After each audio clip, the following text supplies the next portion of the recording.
Okay, so hello everyone. First of all, I would like to thank Linda and Anna for inviting me to speak in the context of Oskar's exhibition, and at the same time to apologize for not making it to Prague in the end.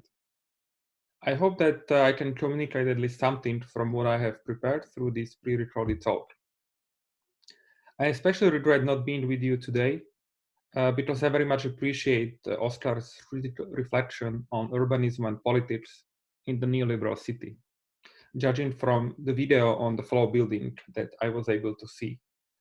So I would like to begin by very briefly reflecting on this video work. So let me share my screen here.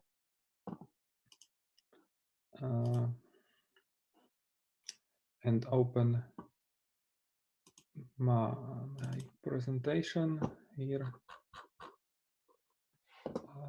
Okay, so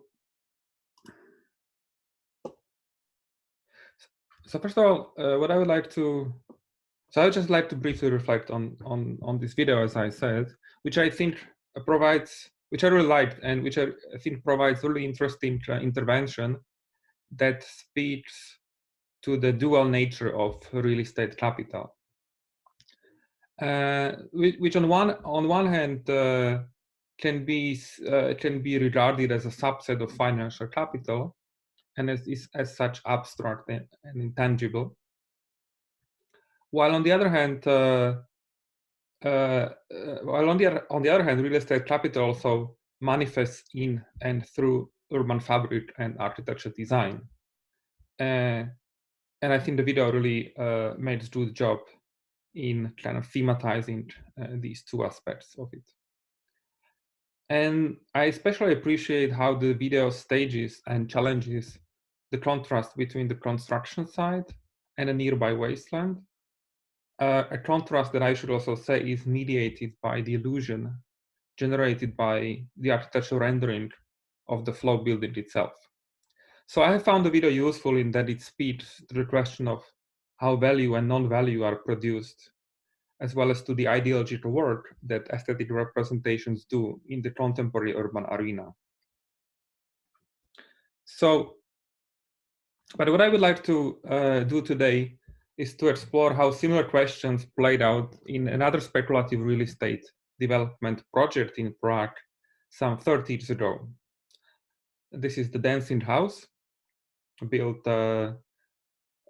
opened in 1996 and projected for a decade before. And so the Dancing House is situated at a prominent waterfront location in Prague, and I guess most of you are at least superficially familiar with it. And why I thought it would be interesting to open up the story of this building in the context of the exhibition you are visiting at the moment is that it speaks to similar questions of architecture, politics, and capital, and how they are interlinked. So first of all,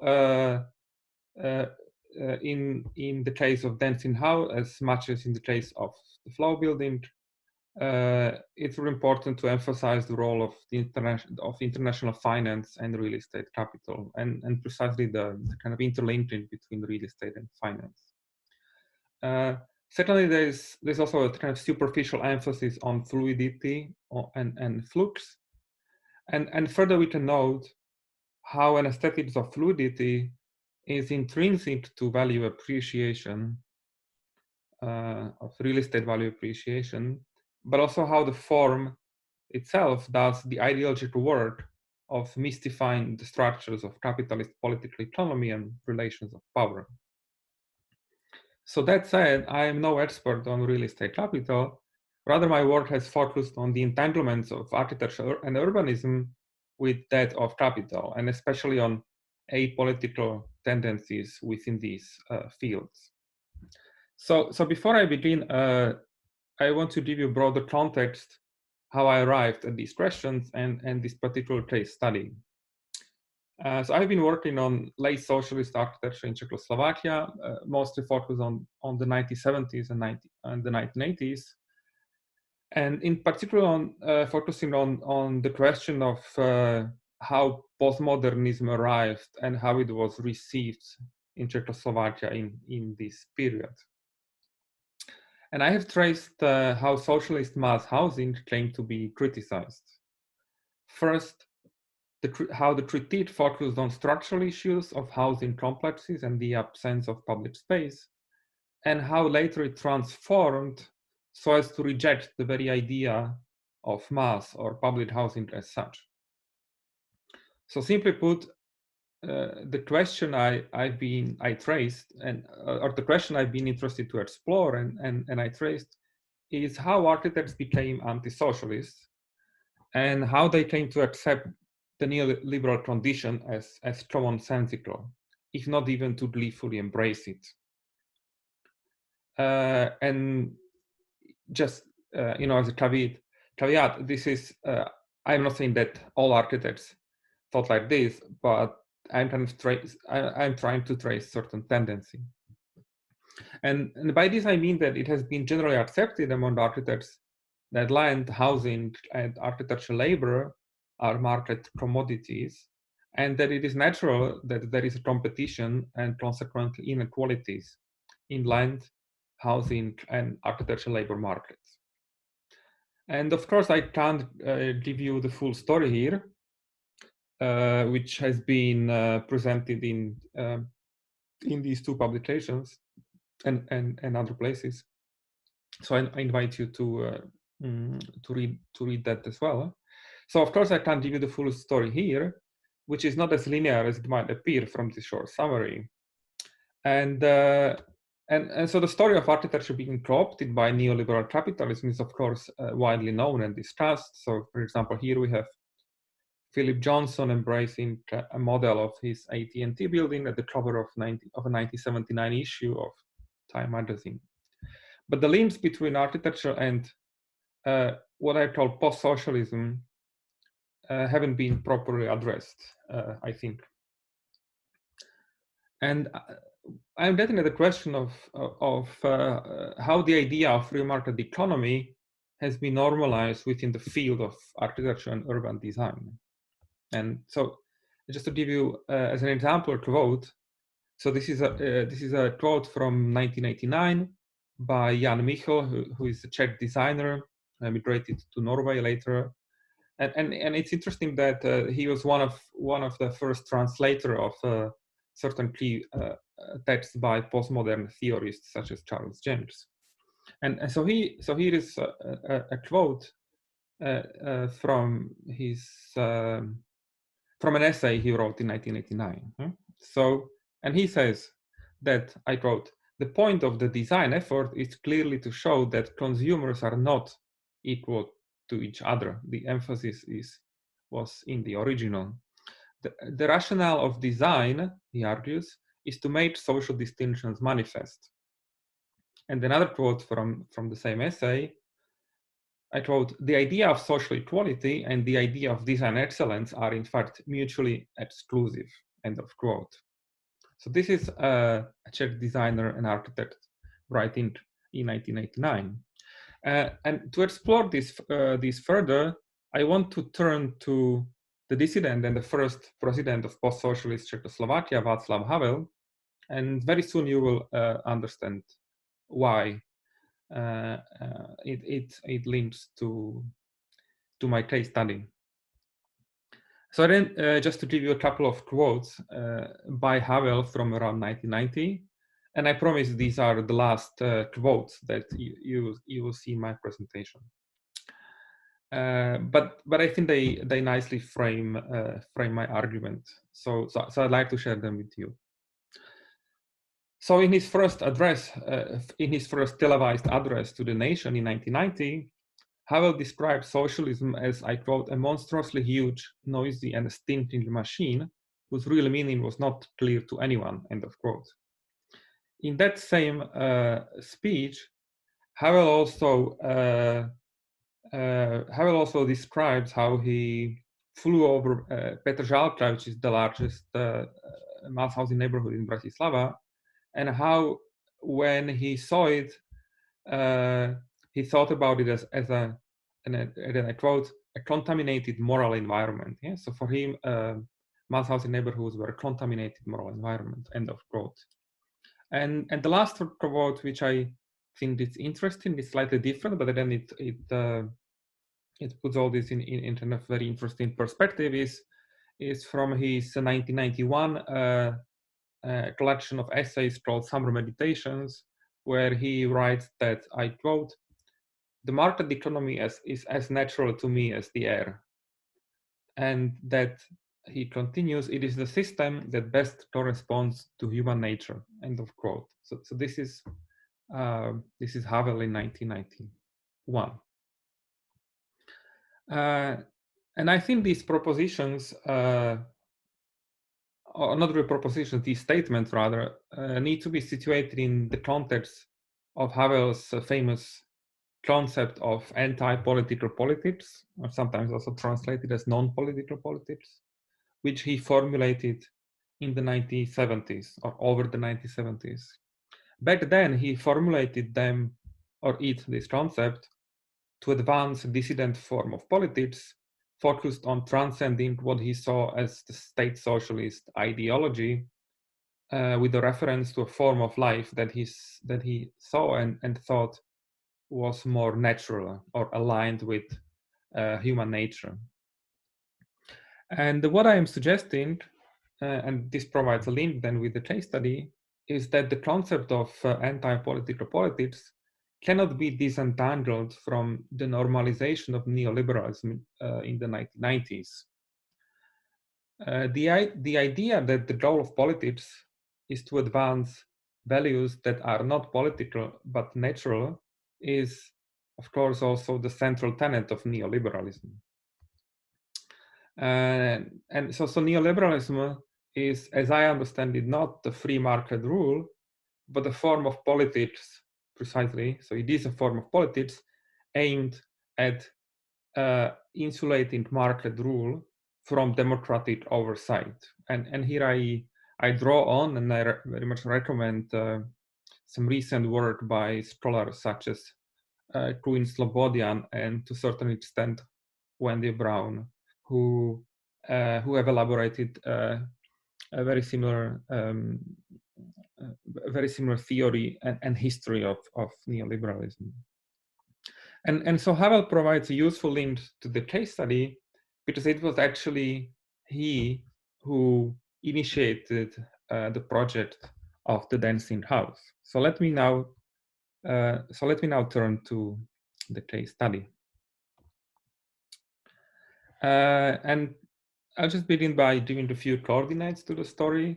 So, as I said, situated on the prime waterfront location, the building has been and still is widely known as the work of the North American architect Frank Gehry, and it's sometimes even nicknamed as Gehry in Prague. It is less known, however, at least outside of the Czech Republic, that the original idea came from discussions between Havel and the Croatian-born Czech architect Vladimir Milunic. So here we have the situation in around mid-1980s.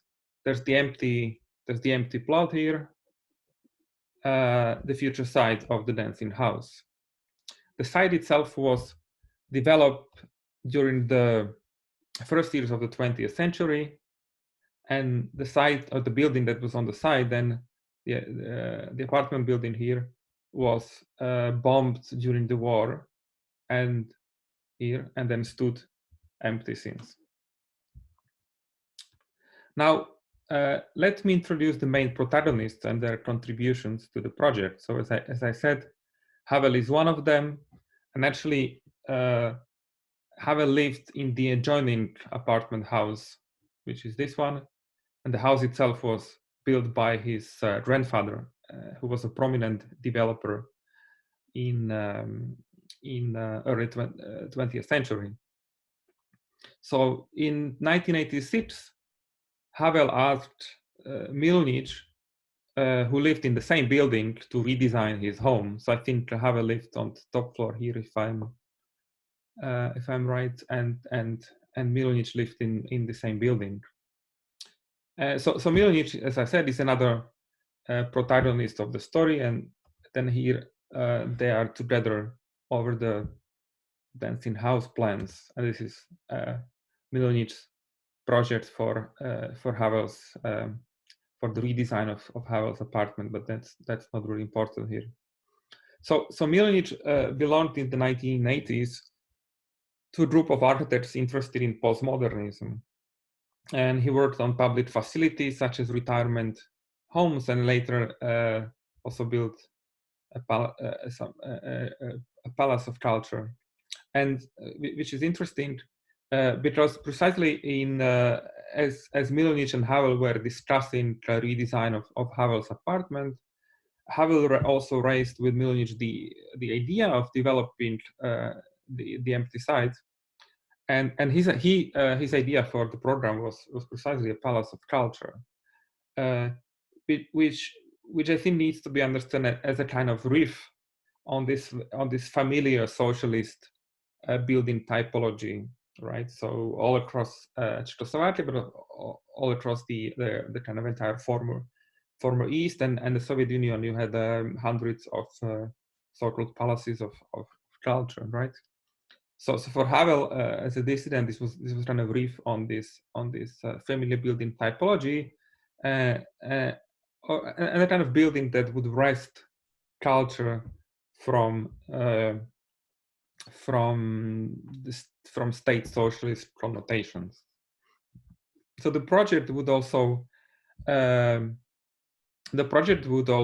complete the perimeter block here, and in that sense, it was very much in the spirit of the then popular postmodern historicism, and it's what would be called rediscovery of the pre-modern inner city, right? So this is the entire block, and this is the corner that was bombed and then stood empty, right? And where now the dancing house is. So Havel and Milonich discussed the idea on and off for the next couple of years until 1990, when Havel was elected the president, and in that capacity commissioned a conceptual study for the project from Milonich. So here is the first section for Havel's Palace of Culture, as I call it. There was no official name at that stage, and then his early sketches are of some interest as well, as they reveal a rather distasteful set of imaginaries around the notion of freedom bursting through socialist feathers, a ripe bean pod, a naked woman, and even follows in the Czechoslovak tricolor. Milonich also introduced a slanted facade, which for him symbolized the collapse of the socialist system the year before, but the inspiration here was also very prosaic. This is his 1990 axonometric view, and then, as you can see in the upper right corner here, he was inspired by the stuck-out toned logo of the Rolling Stones, favorite rock band of Václav Havel. And Milonich imagined this as an act of resistance, a tongue that would be stuck out at the Prague castle, which once the symbolic locus of Communist Party power, situated across the river and clearly visible from the side.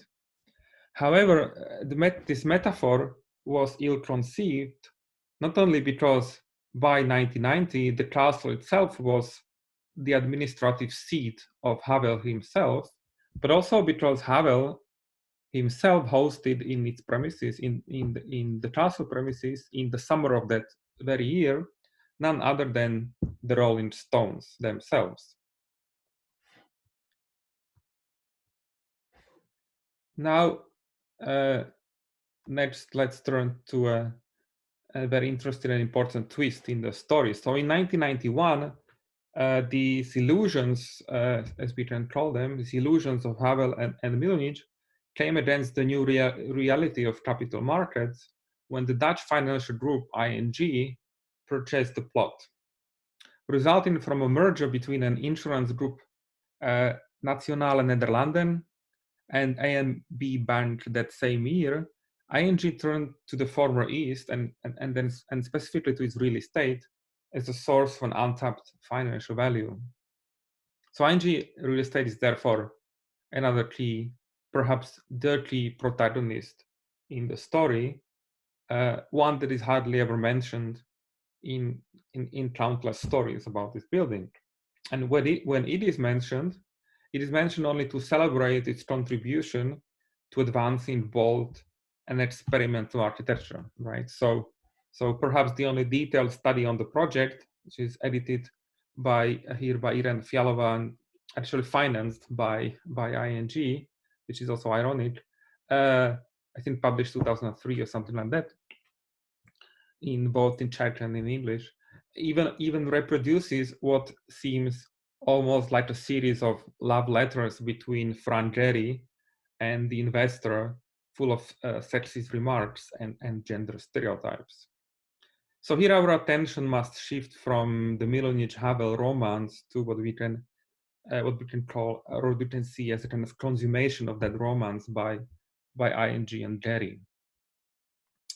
But now I am getting ahead of myself, because I should have explained that the two things ING did as soon as they bought the plot in early 1992 were that they stipulated the involvement of a famous international architect, which is actually how Gehry got involved in this game in the first place. And second, that they abandoned Havel's Palace of Culture idea for a routine office program.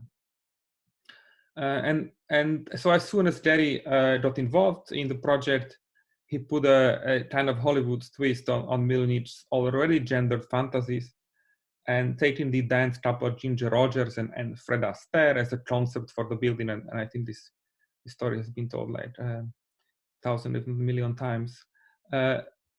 Using his office, then newly acquired computer software, he experimented with a series of dynamic forms, and the resulting project is then in two parts. Ginger in a bent steel frame with a glass wall, and especially interesting, as I will shortly elaborate, Fred, a concrete skeleton with a facade of 99 unique concrete panels. And so here I would like to elaborate 2 points.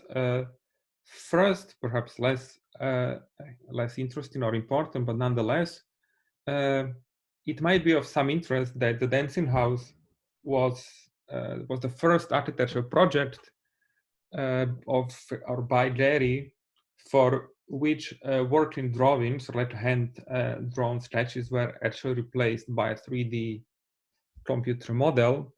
And in that sense, this dancing house is also a marked kind of divide in Gehry's career between the early phase of hand-drawn fantasies that for example, were behind projects such as this fish dance restaurant in Kobe in 1987, then the later ones of computer-designed urban branding project, such as the famous Guggenheim Museum in Bilbao, a building that actually generated what urban geographers call Bilbao effect. The kind of the idea that municipalities need to build or develop this kind of internationally famous or internationally well recognized buildings, so as to bring tourists to their cities and thus revive economies. So this has been called as Bilbao effect. But sorry, this is sort of digression, because the main point I want to make, and which I think is also more important in this context, is to note how the design, and here especially the west facade of the project, exploits an aesthetic of what economists call mass customization. So mass customization is a process through which variations could be incorporated into mass production, so that the result of mass production are not standardized products, but are products where each mass product is actually unique. Right? So economists call this mass customization, and I think the density building here at this stage, still called Fred and Ginger by Jerry, is a good and early example of a kind of aesthetic rendering of mass customization within the field of architectural design. And we can also compare this with this is somewhat later kind of design by Dredlin for coffee and tea service for the Italian design company Alessi, which consists of 99 similar but actually unique elements, right? So like it's mass produced, but each element in this coffee and tea set is actually unique. So there is certain kind of a formal similarity in between here Jerry's facade and but this is just to give you a context. And what is especially ironic, I think, is that Jerry's 99 unique concrete panels is that they were fabricated to measure in one of those concrete panel factories that played a key role in and also became symbolic of the now abandoned socialist mass housing program, right? So here, just for contrast, I am showing you on the left is the kind of unfinished west facade of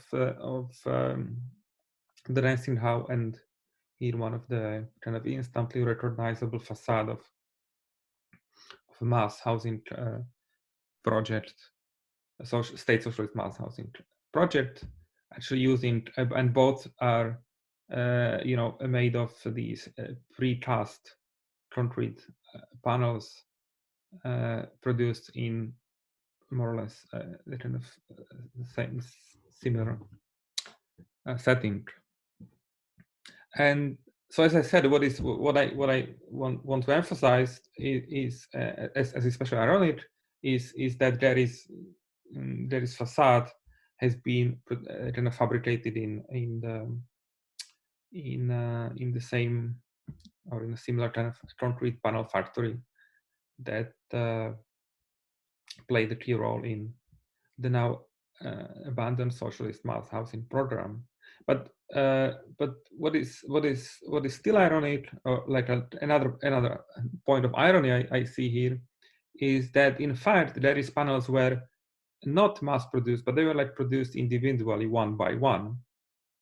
And so this act, I would argue, is really meaningless in itself and makes sense only as a kind of aesthetic affirmation of difference over sameness and of social distinctions over social equality, which then returns us to the proposition of that I quoted earlier by Jan Michel, that the rationale of design is to make social distinctions manifest. And so here I think that the kind of aesthetic of fluidity and flow that the Galerie employed in this project is also, I think, quite nicely exemplifies the kind of this idea that became common sense in the 1990s, that really design is something that justifies rather than questions social inequality.